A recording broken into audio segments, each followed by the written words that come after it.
Atheist Nomads, episode 332, The Top 3. The podcast you're about to listen to includes cursing and talking about hoo-haws. Please be advised. Welcome to another episode of Atheist Nomads. I am Dustin, and joining me in a little bit will be Lauren, but we recorded the news yesterday, and she joined in on the recording, and right now she is doing some cross-stitch and sitting this out.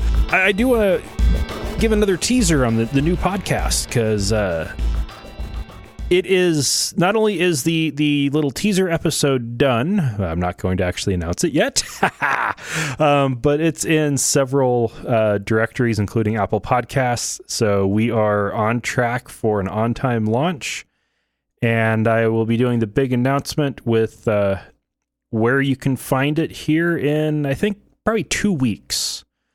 Which will give you plenty of time to get subscribed, but I want to hold off a little bit longer still, at least until I've had some time to make the website look a little better and actually record the first episode.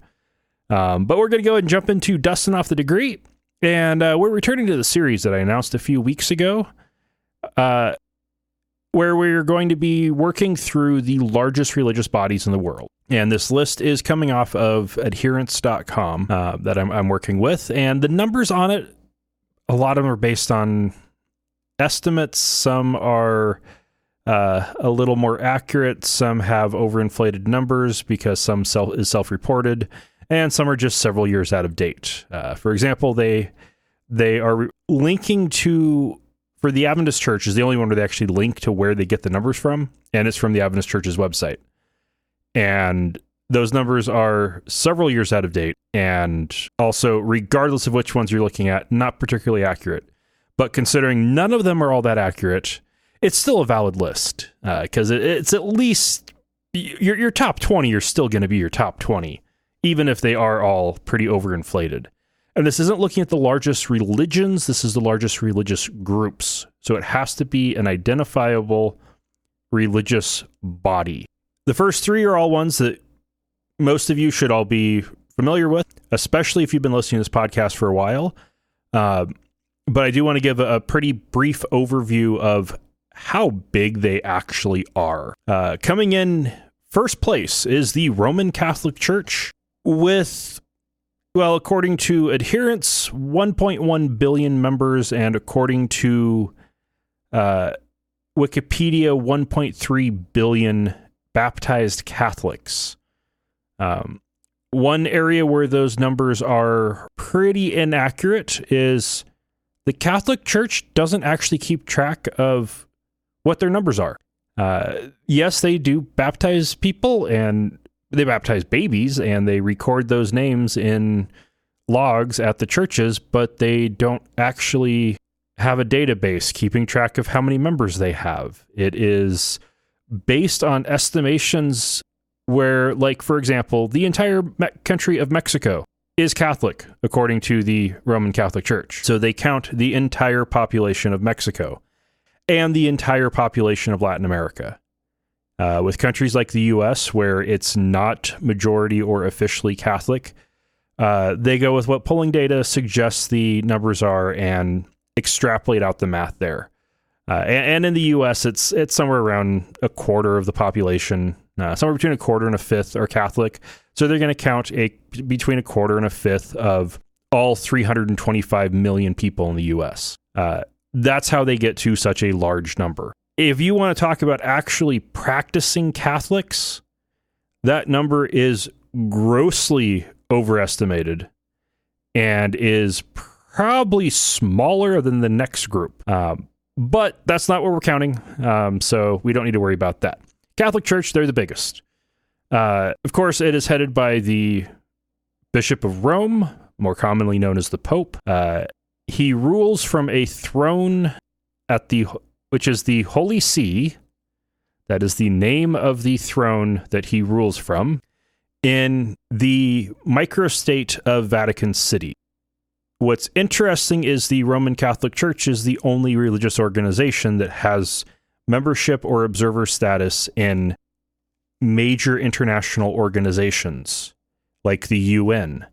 But it's not the micronation of Vatican City that has that status.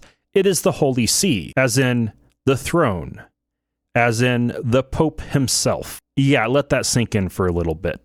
The Catholic Church is present in a ridiculous amount of countries, probably all of them, or just about. There are 640 archdioceses, and there are 2,851 dioceses, which means there are 640 archbishops who rule from cathedrals with big thrones, and 2,800 bishops who rule from cathedrals with small thrones. Even the Roman Catholic bishop in Boise rules from a throne, and rules is the correct word for how they are set up. It is still a feudal system, just like the Holy Roman Empire, or really, really old, like pre-Augustan or early Augustan regime France. We're talking pretty frickin' old.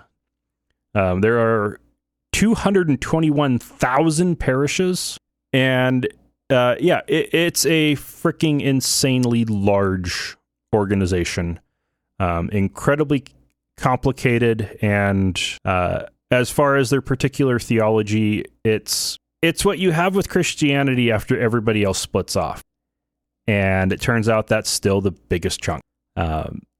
They believe that when the priest consecrates the bread and the wine, that it turns literally into the body and blood of Jesus, so that even though you are eating a cracker, it's really in all actuality flesh, and that the wine really in all actuality is blood.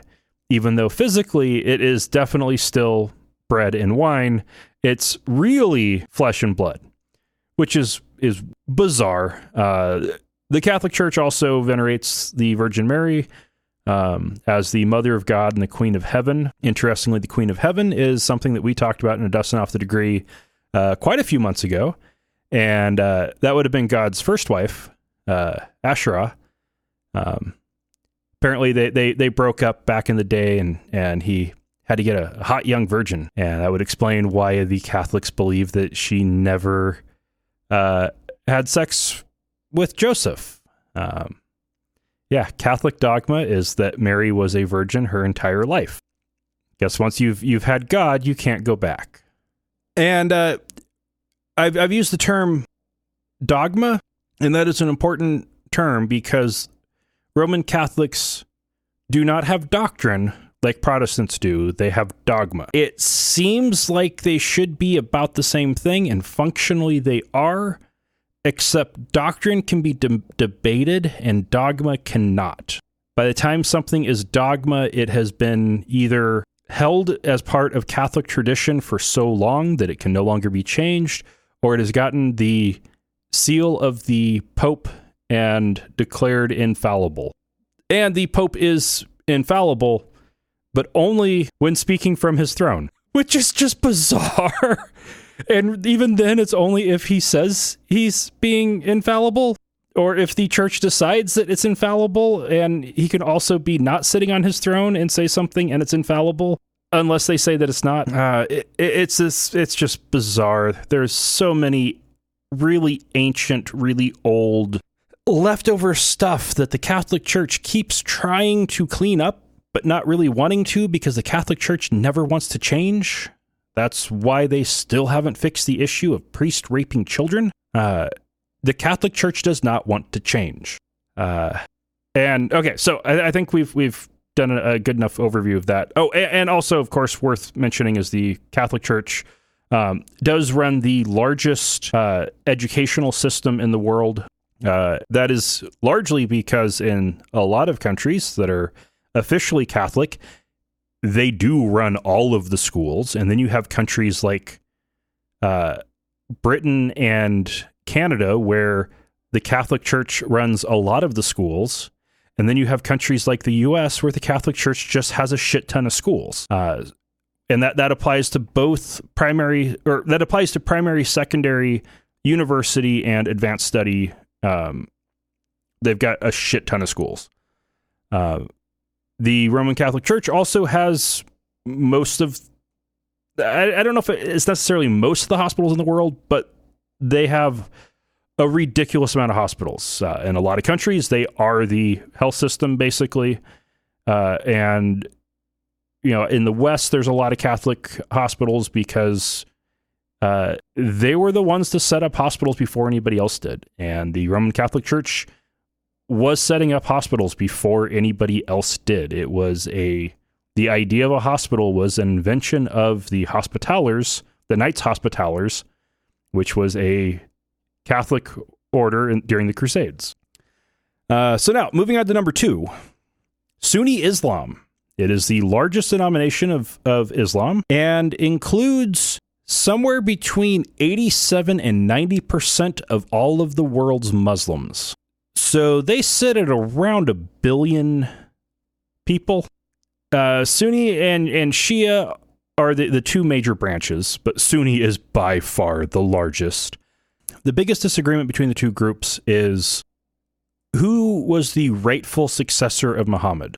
The Sunnis are the majority group, and they believe that the rightful successor was Abu Bakr, who was elected by the leaders of the Muslim faith. Shia believe that it was Ali ibn Abi Talib, who was Muhammad's son-in-law and his appointed successor, and that he is the rightful heir of Muhammad. And so basically the biggest difference between them is who is the rightful head of the Islamic faith, and that is not completely unlike some of the divisions within Christianity as to whether you've got, but also quite a bit different. But it is somewhat similar to some of the power struggles. So they split very early on, and it really is pretty crazy to think that it's literally as soon as Muhammad died, the religion he founded split in two, conquered much of the world, and is still split in two. That was insanely fast. Like, it took Christianity several centuries before it had a major division that has lasted to this day. So that's pretty impressive for schisms. But there have been political tensions between them this entire time. And they do have other differences. There are some theological and juridical distinctions. They have different takes on what Sharia law is. They have different takes on how Sharia law works and happens. The Sunni-Shia divide is one of the most critical in modern-day Iraq because when the British and French were dividing up the Ottoman Empire, they drew lines, presumably based on how some of the lines are drawn, drunk and with absolutely no knowledge of how the world was in that, with absolutely no knowledge of how that part of the world actually works. And so in modern day Iraq, you have the western portions of the country that are predominantly Sunni and the eastern portions of the country, which are predominantly Shiite, and the Shiites are the majority and the Sunni are the minority, and they all hate the Kurds up in the north. And realistically, Western Iraq should have been a part of Syria, and Kurdistan should have been its own thing, but the French and the British fucked it up because they liked having groups that hated each other so they could work with the minority group to oppress the majority group. It was a really messed up system, and we are still paying the price in many, many, many areas. It's also a big reason why Saudi Arabia and Iran are at such odds. There's also just the fact they are the two most powerful countries in the Middle East, but Iran is predominantly Shia, and Saudi Arabia is actually Wahhabi, but Wahhabi is a branch of Sunni Islam, and so they kind of want to be the leaders of all of the Sunni Muslim world, and Iran wants to be the leader of all of the Shia Muslim world, and it's a big, ugly mess. And in third place is the Eastern Orthodox Church, although I think this might need to get split up because of the current schism between the Russian Orthodox Church and Eastern Orthodoxy. The Russian Orthodox Church makes up about half of all of Eastern Orthodoxy, and so those two actually are probably, and by Eastern Orthodoxy, I'm referring to the autocephalous Orthodox churches in the primarily Slavic world, as well as Greece and parts of Turkey, that are in communion with the with the Patriarch of Constantinople, and the Patriarch of Moscow is no longer in communion with the Patriarch of Constantinople over the issue of the Patriarch of Constantinople granting the self-declared Patriarch of Kiev in Ukraine, granting the Metropolitan of Kiev in Ukraine autocephaly, making the Ukrainian Orthodox Church independent and not a part of the Russian Orthodox Church. It is really complicated, but we did a whole series on Eastern Orthodoxy quite recently, so you can go back through in the archives and you can find a whole bunch of Dusting Off the Degrees where I go into depth on that, although it is not enough depth, and it will be coming up again in the future on this podcast or maybe another project I'm working on. But it'll be a while because, oh man, it's crazy. So that wraps up Dusting Off the Degree.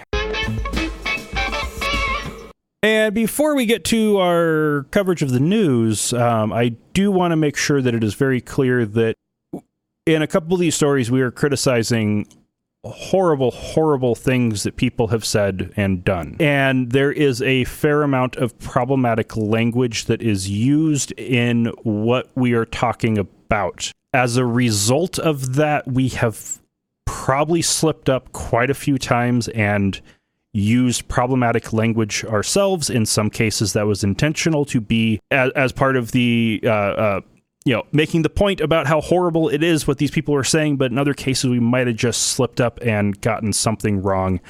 And the only people we would intend to offend with any of this are conservative Christian assholes who are racist, horrible bigots. And if you are not one of those, please forgive our any slip-ups that we made. And now for the news. All right, now it's time for news.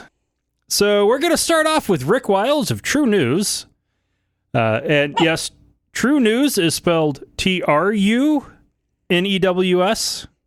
Of course. At least it's not like true with a capital T. Truth News. Well, okay, when you've got true spelled like True, that is always bullshit. Wait, what? When it's just when you have it spelled True. No, when it's that's bullshit. No, when it's Tru. Okay. Yes, that's not what you said. But... Sorry. Okay. Tru. Yeah. Yeah, Tru is usually bullshit. And when somebody's saying that it's True News, yeah, that's never a good sign. Yep.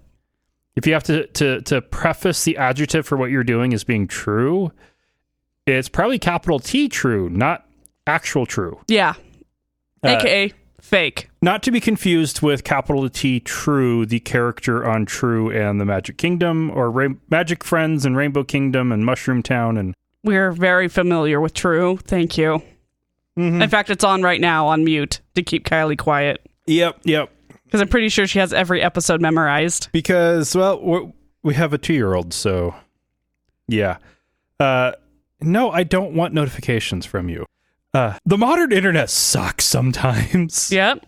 There are very few cases where allowing a website to send you system notifications actually makes sense, like for your email and maybe social networking sites. I always ignore them anyway. And for the most part, it is really, really bad, like when it's Haaretz, the Israeli news site. Okay. That we got this article from.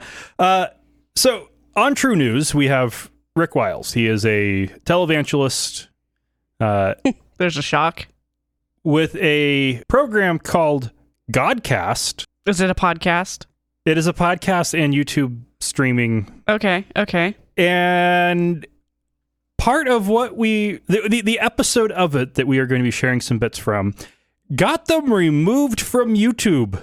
Yikes. Yeah, YouTube's been doing a lot better at cutting people down for saying certain hateful remarks. Yes. So, and to be fair, I have edited this clip even more than the clip that I found that Haaretz had from Right Wing Watch, because he gave away the punchline at the beginning, and it's so much better when the punchline is at the end of the clip, not the beginning of the clip. Okay, clip it. They are deceivers. They plot, they lie, they do whatever they have to do to accomplish their political agenda. This impeach Trump movement is a Jew coup. Did I hear that correctly? Jew Coup? Yes, Jew Coup. Sounds like a Pokemon. As in a Jew Coup! A Jewish cabal attempting to overthrow the United States government to create a Jewish state? A Jewish state where they make up 2% of the population? Yeah, but 90% of Hollywood, so I guess that's the joke. No. I don't know where this guy's source. I think this is one of those news people that just make shit up on the cuff because he's probably drunk or on cocaine most of the time, and they put them in front of the microphone. He's like, "Oh, okay, what soundbite can I make up with right now? Jew coup, yeah, let's go with that." All right, so I know it sounds like crazy conspiracy theories, but right now we do have crazy conspiracies that are actually going on. This is true. Currently being investigated by the U.S. House of Representatives. Yeah. When a conspiracy is needing to get investigated by the House of Representatives, yeah. Okay, granted. That's a legal conspiracy versus the Bigfoot alien kind of conspiracy theories that we're used to. Well, there's, so like 9/11 truther conspiracies, that's one thing. This is very much, what I honestly think is going on is the right wing is so caught up, and I heard the perfect term for it on Opening Arguments, and this term comes from what the Russian objectives actually are, which is to create useful idiots. Yeah. The right wing, much of the right wing has become useful idiots. Some of them are unfortunately not idiots, but are still useful to the Russians and have enough ingenuity to be able to bring in Nazi propaganda into it. This is old school blood libel. Yep. I had to have Dustin explain that to me because the concept of hating Jewish people for something that supposedly happened 2,000 years ago to a person who was also Jewish really blows me away. I remember when, was it Passion for Christ? Passion of the Christ. Passion of the Christ came out, and there was that whole debacle about Mel Gibson being anti-Semitic because he was making people feel like the Jewish were the bad guys. And South Park did a whole spoof on it where Cartman is dressed up as Hitler. Mm-hmm. And it's like, this is what we're seeing. Right. I mean, obviously that was a little, on the nose, but that's what they're famous for. Yeah, and Hitler, by his own definition South Park, not Jewish people. Yeah. Okay. And by Hitler's own definition of a Jewish person, he was Jewish. Yeah. Tyrants can't be expected to be logically consistent, because if they were, they would probably fail at being tyrants.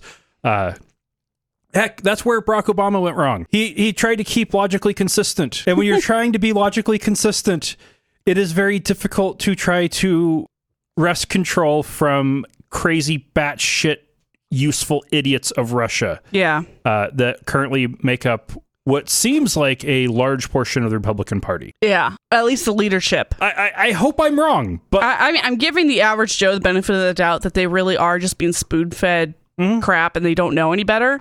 But the guys who are up at the top, they know what's going on. They know that this is happening and they are profiting from it. So they're going to ignore it or go along with it. A great example that, again, this the Thanksgiving Opening Arguments episode covered, which I just listened to, and it is really good. Russia in, 2013, shot down a Malaysian Airlines jet over Russian-controlled territory in Ukraine. The real story there is the Russian military shot down a civilian airliner. Russia got enough crazy conspiracy theories out there so fast that nobody could report on it because there was so much misinformation that nobody could tell what the fuck is going on. Yeah. And that is the world we are in right now. Russia has troll farms creating conspiracy theories, and they're spoon-feeding it to useful idiots in the U.S. who spread it until it gets to a batshit crazy nut job like Rick Wiles, who adds in their own spin of hate into it, and you get this kind of nonsense that could easily end in people dying. Yeah. Hate crimes are up, way up. And it's this kind of stuff that is causing that. There's a direct link to it. And people claim that hate crimes aren't going up, but they are. Statistically, they are. And the Russians don't care who they hurt or who they piss off or how much damage they cause. Actually, they do care, because that's the whole goal. The goal is to destabilize the U.S. as much as possible so that we can't counter Russian interest in Europe. They want the U.S. to be Republican unstable. interest. The Russians are equal opportunity asswipes, so they will feed misinformation to anybody they can. All of us saw, and many of us, I'm pretty sure I did myself, share some of that Russian propaganda that was part of the left eating itself in 2016. The anti-Hillary, anti-Bernie, anti-Democrat. The Hillary stole the primary argument. Mm-hmm. That was Russian propaganda. Yeah. Here it looked like it was true because the Bernie support was so strong. But Hillary got the votes. Anyway, I can see why people would think that, but for the majority of it, it was just Facebook news. Which Facebook news equals fake news for the most part. The DNC did coordinate with Hillary Clinton's campaign. Yeah, that she was the chosen one. There is nothing illegal about that. Yeah, it's not great. It's definitely not transparent and anti-democracy, but... and they did not steal the primary. But it didn't steal the primary.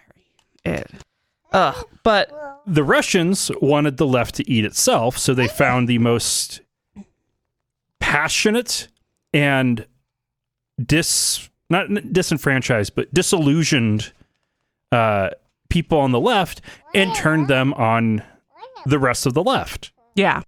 The Russians successfully turned everyone on Hillary Clinton, whether they would have been against her or not. Yeah. They aren't backing down from any of this. Before Christmas, this country could be in civil war at Christmas time. Sorry, snort derisive. Derisive snort. People are too busy trying to get stuff done for Christmas to be starting a civil war, for one. Yeah. People are too self-involved and struggling to get by to start a civil war. Now, I'm going to be referencing another podcast that I love, Revolutions. Mm-hmm. There is no difference between a revolution and a civil war other than the end result of it. Oh, true that. And every revolution starts out as a minority movement. Yeah. Usually with a really small group of radicals. True. Yeah, the Bundy standoff in Nevada didn't launch it. The Bundy standoff in Oregon didn't launch it. The next one might. I don't think it actually rise to a civil war by Christmas, but something going down, I think, is pretty likely. Do you think the impeachment stuff is going to tip it, or more anti-government? Anything can tip it right now. Unemployment, that would do it. Which is low right now. That's because underemployment is high. Once unemployment starts to rise, then you'll get people in the streets. Right. I'm not talking about people in the streets. I'm talking about the next group of armed radicals creating a standoff on terrorists committing an act of terrorism. Yeah. Yep. People are going to be forced, possibly by this Christmas, to take a stand because of this Jew coup in the United States. We have weeks to stop it. That's why I'm speaking out. That's why I'm putting everything on the line, saying this is a coup led by Jews to overthrow the constitutionally elected president of the United States. His mind has got to be so, I don't know. I don't get the anti-Semitism. I don't get the Jew plot, and this stuff just sounds ridiculous to me. I can't believe that it actually rings with some people. But hey, he's making tons of money. He's not putting anything on the line. This is going to get him a ton of money. Ridiculous. And by Christmas, I think we all should take a stand by Christmas. I think by 2020, everybody should be able to stand up and say, impeach or not, or, go out and make your voices heard in a reasonable way, not taking over buildings. Adam Schiff, chairman of the House Intelligence Committee, is Jewish. Oh, okay. So this is just, it's all on him? There are Jews in Congress, like Representative Schiff. More than the population. Jewish people are, severely overrepresented in Congress because they are also overrepresented in law. Lawyers are severely overrepresented in Congress. Maybe because people whose rights have been abused kind of know where to go from that. And, okay, so there's a Jewish person leading the House investigation. Conservatives that have been defending Trump through this process their objections have been about the process. Calling it a coup against the constitutionally elected president. Yes, Donald Trump was constitutionally elected.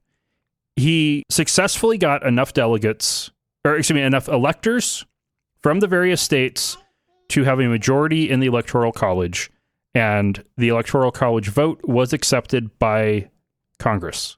Yeah. So he was constitutionally elected president.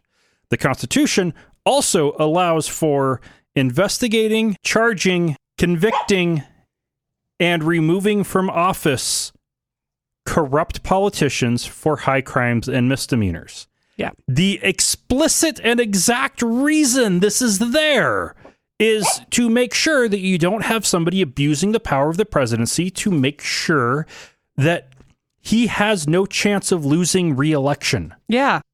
This isn't about Biden, by the way. No. So stop trying to make that argument. Well, it is about Biden because Trump is identifying Biden as who he'll be running against in the general election. So he's trying to tarnish Biden as much as he can. Yeah, I've just been seeing a lot of, Biden was able to get away with it when he was vice president. Biden didn't. But he didn't. He didn't do this. He didn't. This is a different crime. And Biden didn't commit a crime. Biden did not do anything wrong. He executed U.S. and U.S. ally policy in trying to get Ukraine to get rid of the corrupt chief prosecutor in Ukraine who has been working with Trump and Giuliani and Devin Nunes. Yeah. You know what? What I hate most about the argument is, okay, theoretically, what if Biden did break the law? Does that excuse Trump to do the same thing? No. Oh, really? Nope. So there you go. The end? Oh, God. I've just been seeing a lot of comments, good old Idaho. They're going to be pro-Trumper no matter what. So, but yeah, so this is not a Jew coup.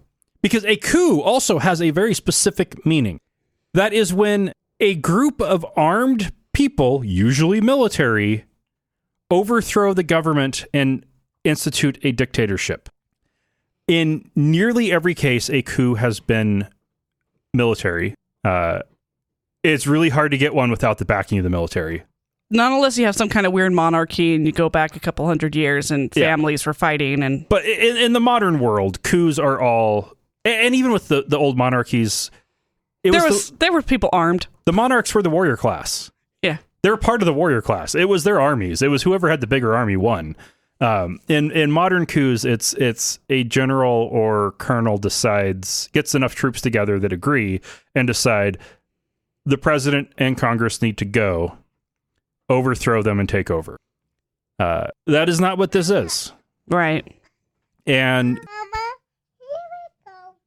the power of impeachment is inherently a constitutional process. All right, final clip. There will be a purge. That's the next thing that happens when Jews take over a country. They kill millions of Christians. Oh my God, when does that happen? What? Why does he think this would happen? Okay, so I can think of two well-known examples of when Jews have had control of a country, and even one is questionable. One of the groups that after Vladimir the Great converted to Christianity in Russian history, that he conquered is thought to have been a Jewish tribe. Okay. It is questionable as to whether the Khazars, I think they were Jewish or not, but there's some evidence, modern evidence, that they were Jewish to some extent. They did not kill millions of Christians. Right.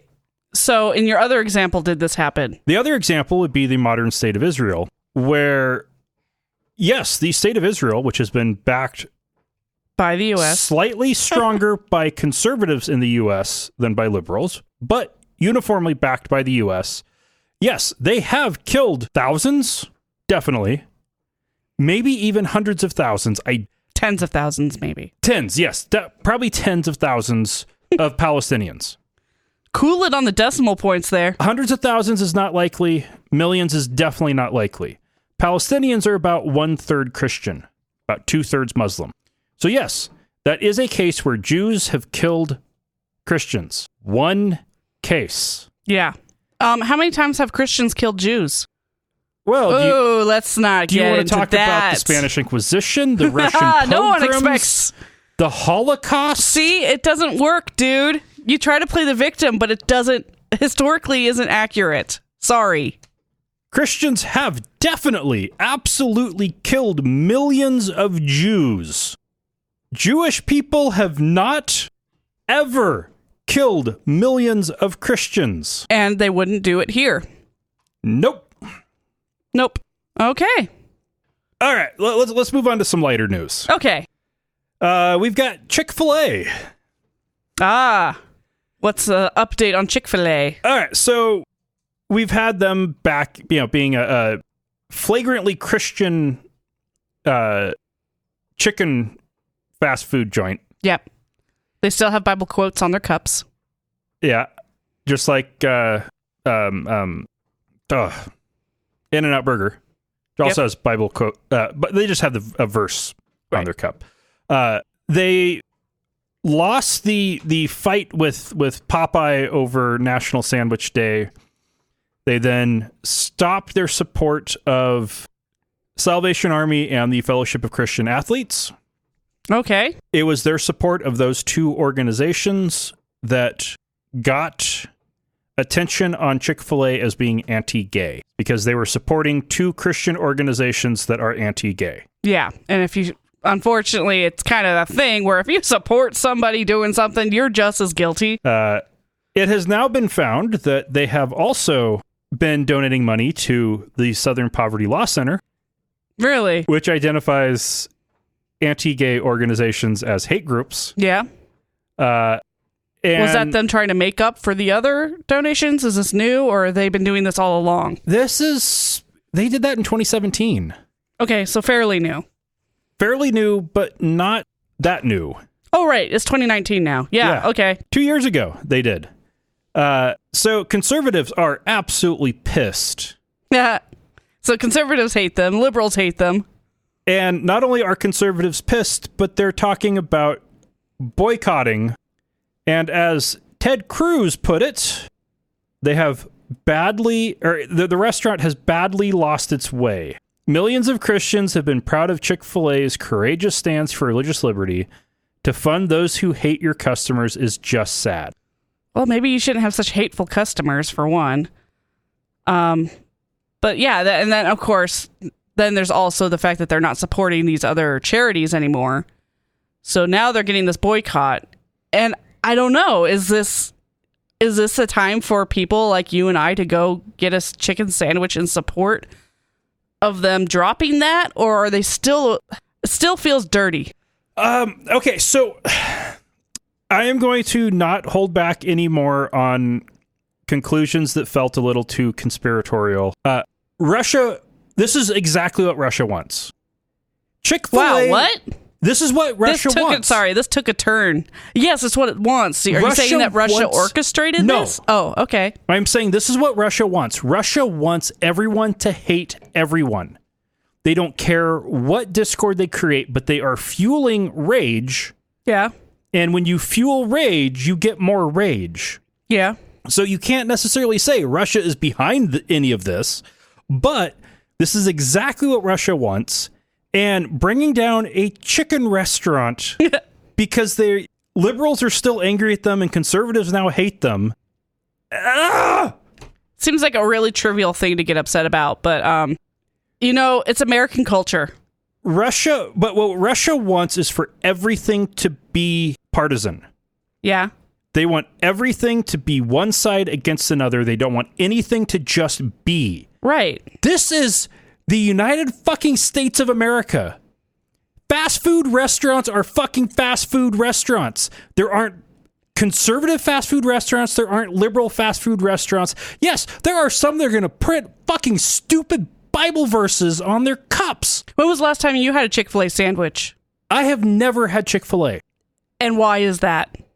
Well, for 20... I understand the lack of access. It has been lack of access primarily. It's all over Boise. There are 3 in Boise, yep. And by the time they actually moved into Boise proper, well, actually, there's 2 factors there. By the time they moved into Boise proper, I heard they were bad, so why go support a exactly anti-gay company? We did the same thing. Yes. That you're saying is yes. Are you saying that? Okay, so you're saying that we need to forget all that and just. Because if that were true, then I would have no problem supporting the Salvation Army's thrift stores when they were still open, or St. Vincent de Paul's thrift stores, or other religiously. There's a difference between Christian missions and corporations. We have. I'm not. But when corporations start to push a religious. Yes, that is fucked up. That is part of the problem. Yes. I am not saying everybody should go buy a Chick-fil-A sandwich. Okay. What I am saying is the fact that there is a Christian chicken sandwich is fucking bullshit. Hey, that's their thing though. They made that image. They did, yes. And it is fucking bullshit. They should have just stuck with being in the business of chicken as opposed to getting into the business of, all right, the left hates us, but that means more conservatives are going to buy our fucking sandwiches, so we're just going all in. I don't think that was the case, though. I think it was just the Christian, the leader, the president CEO guy was Christian, so he made them do it because he's... Yeah, but if you can get... It's the Starbucks cup all over again. When people get polarized, they get a lot more passionate, and if one group hates you and the other group loves you, the group that loves you is going to be more likely to go to your business. Yep. Why go to Taco Bell when you can go to Chick-fil-A? Yeah. And I still can't decide what to have for dinner most nights. And that shouldn't even be a thing. But it is. It is.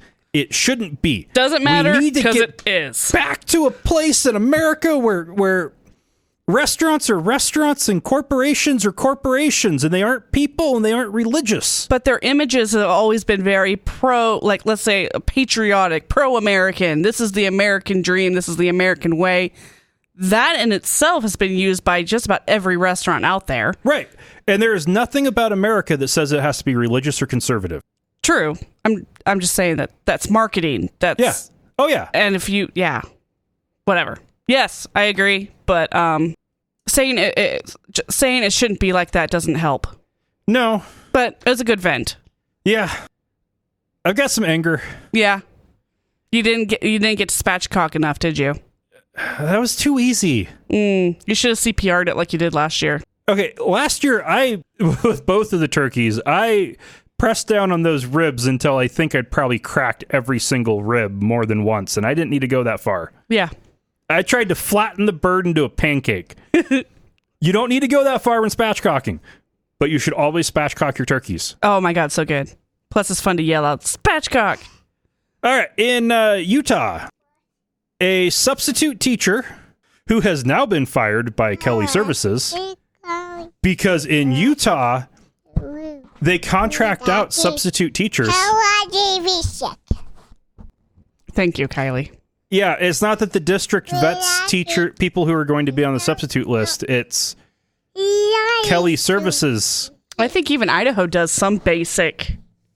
All right, so for the story, though, a 5th grade boy was sitting in class when the substitute was wasting time asking every student. I'm going to back that up. It's busy work. The substitute teacher was asking these students what they were thankful for in the lead up to Thanksgiving break. And there was a lot of the usuals. Some were thankful for turkey and mashed potatoes. One girl was thankful for her dog. Yeah. One joked about not having to go to school over the holiday. Yeah. And what was this boy thankful for? And I quote, "I'm thankful that I'm going to be adopted by my two dads." Aww. Aww, that's so sweet. Fifth grade boy. Adopted. So happy that his dads were adopting him. So the substitute's response is, why on earth would you be happy about that? And then she spent the next 10 minutes lecturing the students in the class about how homosexuality is wrong, two men living together is a sin, and that's nothing to be thankful for. Okay. Way to rain on this kid's fabulous parade. He's getting adopted, and you're... Three girls in the class Yes. asked her to stop over and over and over, and when she didn't, they got up and they got the principal, who went and escorted her out of the building. Yes. And then immediately called this boy's two dads and gave them a heads up as to what's going on with a very sincere apology. Yeah, that's the least he could do. I am so proud of those girls for standing up for that kid. I'm sure most of the other kids in the classroom, this is their classmate. They're not going to be very comfortable with the teacher berating him and his wonderful, change of his life. But it takes somebody actually standing up and leaving and getting somebody who can actually do something about it. That's awesome. Right. Because, well, for one, especially fifth graders, that's where it starts getting really rough for substitute teachers. You're already the outsider, especially if there's the normal teacher's really good. Yeah. That's a tough position to be in where there's already a little bit of adversarialness sometimes. I don't even know where I was going with that. But yeah, that's awesome. Everyone handled this really well, and hopefully they will reconsider having Kelly Services staff their classrooms. Yeah. What's funny about this, too, is that she kept going as the principal escorted her out, supposedly for another half hour. She was blinded by rage. Nobody acts like that who is in a good place. So nobody who acts like that is fit to be around children. Yeah, that's not cool. And Utah, what the hell? Get some decent basic requisites for substitute teachers. Oh, except they can't because they are so low on teachers that they literally have to scrape the bottom of the gutters to get anybody to come in. Honestly, I could be a substitute teacher. Yeah. Doesn't take much. All it takes is some volunteerism, and I could be batshit crazy. Some people would claim that I am. If somebody had been in that classroom and said, I'm thankful for God, and I started going on a tirade about how Christianity is evil and you're all going, you're all just going to rot away in the dirt, I would also have to be escorted. Yeah. I mean, there's reasonable and then there's not, and that's not. All right. Roy Moore is back in the news because he's running for Senate again. Roy Moore? So Roy Moore, for some follow-up, he was Chief Justice of the Alabama Supreme Court when he was removed from his position for the Ten Commandments monument that was outside the courthouse. Mm. And then he got elected again. Oh, this guy. Okay. Had the same fight again. Yeah. Lost, was again removed from the Alabama Supreme Court, and has aged out of being able to be on the Alabama Supreme Court. And when you're too old to be a judge, what do? You run for the fucking Senate. Yeah, they really need an age limit on that shit. Again. Yep. So he's going to be running against Doug Jones, who took Jeff Sessions' seat when Sessions became, in a special election when Sessions became Attorney General. Okay. So that didn't last long. Doug Jones is the Democrat who beat Roy Moore in Alabama. Yeah. Because Roy Moore, turned out, spent his 30s fucking teenagers. So that's the line. Okay, good to know. Spent his 30s as a district attorney fucking teenagers. Ew. Oh. Blech. Yeah. Yeah. Blech. Okay, well, and he's going to run again?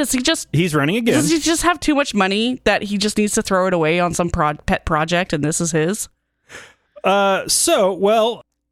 He, for one, thinks that the whole impeachment thing is going to lead to the destruction of the country.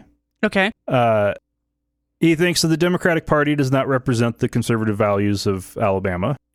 And probably pretty true. Wants Alabama to quote him in his, what he thinks his West Point classmates who died in Vietnam would think if they saw the country today. He said, and I quote, "I wonder what they would think if they could see our country today.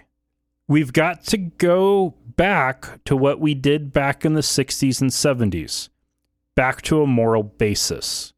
We did not have a national health care system. Our indebtedness was $22 trillion. Back in the 60s or 70s, it was much lower. It was a sixth of that.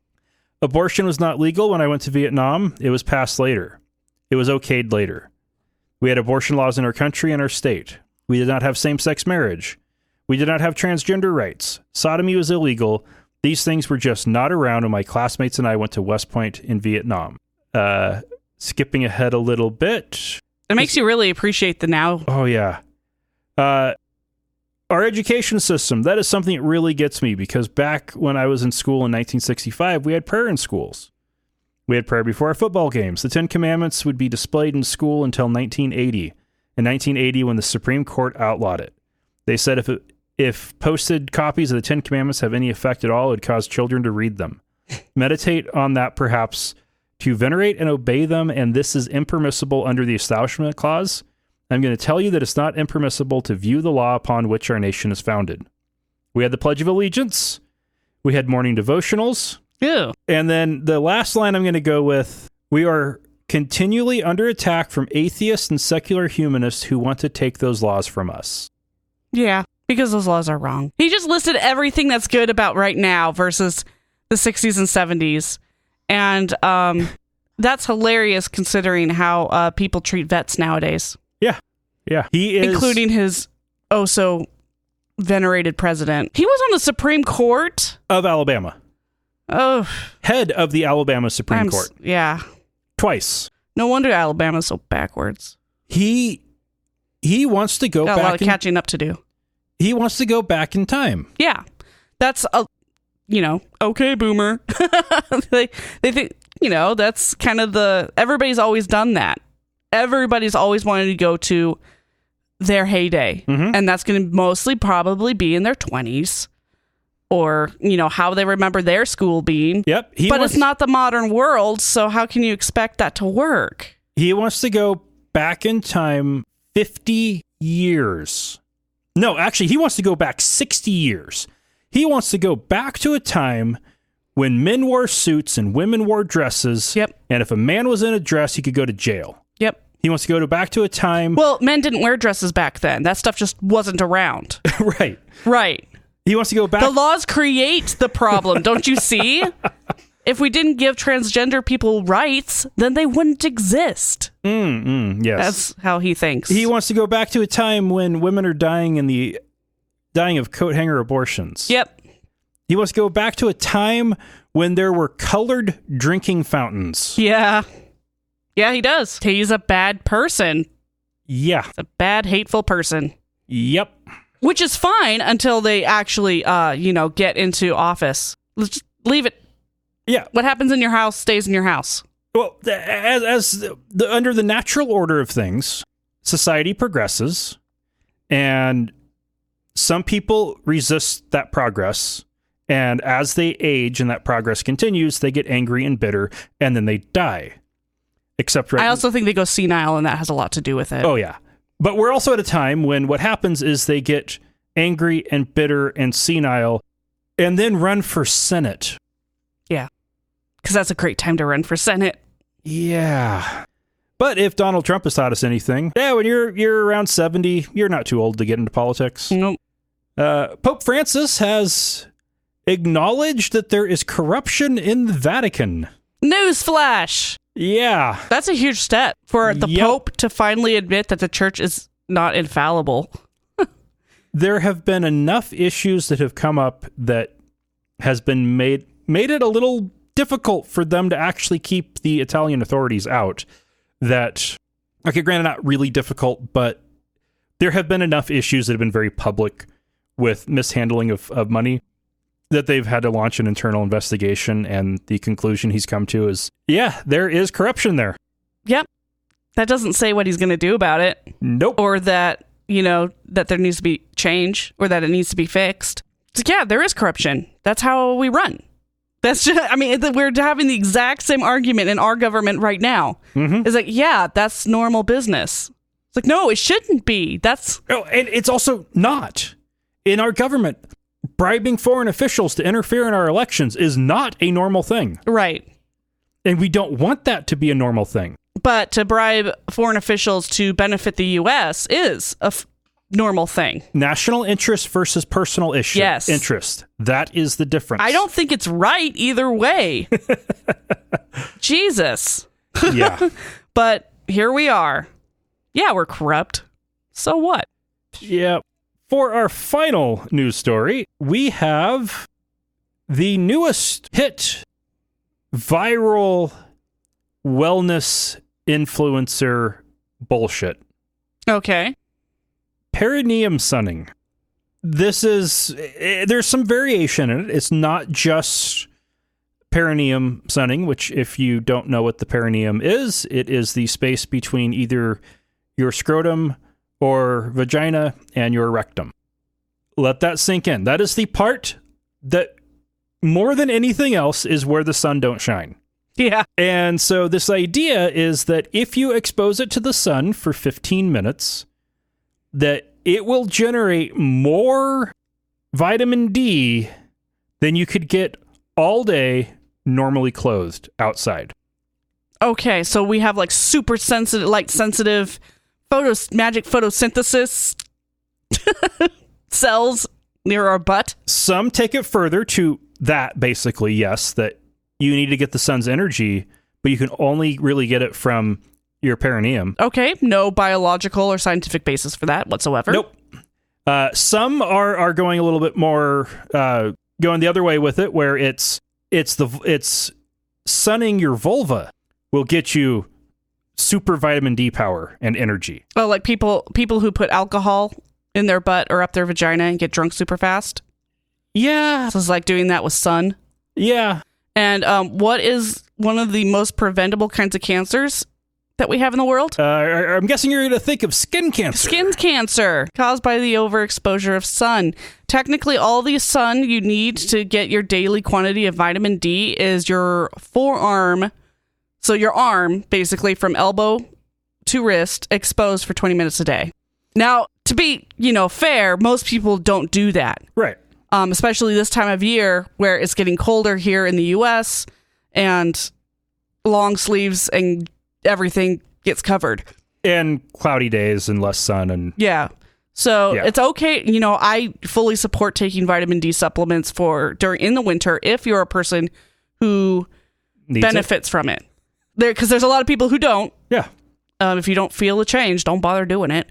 But this whole sunning your butt taint area is just ridiculous. Now, what's funny is, I hate that word. If you can get enough sun exposure to generate sufficient vitamin D by having your forearm exposed to the sun for 20 minutes a day, have a glass of milk. Jesus. Being outside naked for 15 minutes would definitely do it. Yep. You don't need to point your butt at the sun. Nope. And it's only a couple people who've even said this thing, and the fact that it caught on amongst them just goes to show that there are some people you can't save. Just fine. Just let them go. But it's more funny than serious. But yeah. Hey, the Germans, they love being naked outside. They think it's very healthy, in certain times. But if it's appropriate. But being naked outside is different than mooning the sun. sitting in a very uncomfortable yoga pose for way too long. Ah, man. All right, so. Sunny side up. And we have no feedback. If you want to get in touch with us, you can by emailing us at contact@atheistnomads.com. Use the handy-dandy feedback form on the website. Yeah, I have a challenge for people. I want to hear how you celebrate this time of year. If you do. If you don't, tell us that. I'm curious. The best way is using SpeakPipe. Yes, leave us a message. Click the link, go to atheistnomads.com/speakpipe or speakpipe.com/atheistnomads. Either way you do it, it works. Yeah, we want to hear about it. And we have a upgrading patron, Henry. So thank you, Henry. Aw, thank you. It means a lot. It always does. And yeah, we greatly appreciate it. Super. And if you want to be like Henry and support us with money, you can do so at atheistnomads.com/donate. Or if you want to go a little more direct, you can just go to patreon.com/atheistnomads, or to do a one-time donation, you can do paypal.me/atheistnomads. Yeah. Support your podcasts, because most of them aren't funded. We tried ads, but they sucked. And they were awful. Yeah. Next week, we have an interview, and it'll be a lot of fun. Oh my gosh. And listeners, remember, not all those who wander are lost. Thank you for listening to another episode of Atheist Nomads. You can find show notes and contact information at atheistnomads.com. Follow us on Twitter at Atheist Nomads, and like us on Facebook at facebook.com/Atheist Nomads. Please subscribe to the show in iTunes, Stitcher, or your podcatcher of choice, and while you're there, feel free to leave us a review. Theme music is courtesy of Sturdy Fred. Until next time, this has been the Atheist Nomads.